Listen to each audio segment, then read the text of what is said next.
Halo, шинэ бичлэгээрээ уулзч байгаадаа таатай. Өнөөдөр Season 9 талбартай Галиаг танилцуулж байна.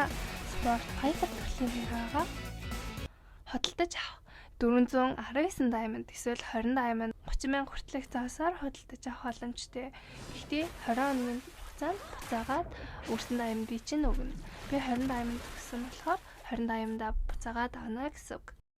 Скил 1 нь талбар үүсгэж 250 физикал дэмэж өгөөд 1.5 секунд 40% удаашруулдаг.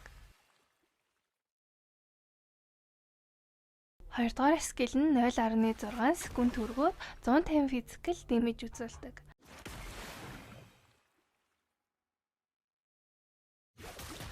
Сая харуулсан зүйл нь пассив нь бөгөөд талбартаа 2 удаа үүсгэж зохиход итгэжих бөгөөд basic attack хийгээд усаа нөхдөг.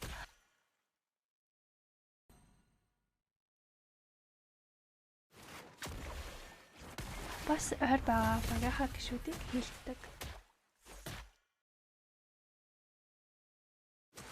2 дахь скил нь ханаад авч өсөрдөг. Бас 1-р скилийнхаа хүрээнд 2-ороо дайрч өнгөрөхдөө дэш өсөрдөг.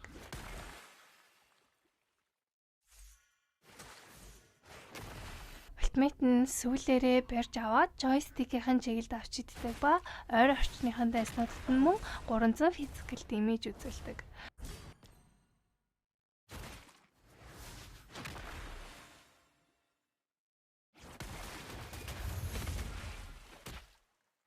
Team fight-та ингэж орч алах нь.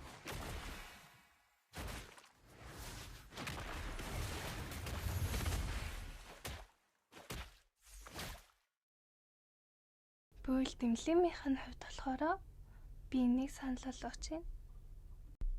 Миний бичлэгийг цаг гарган үзсэнд үнэхээр их баярлалаа. Баяртай.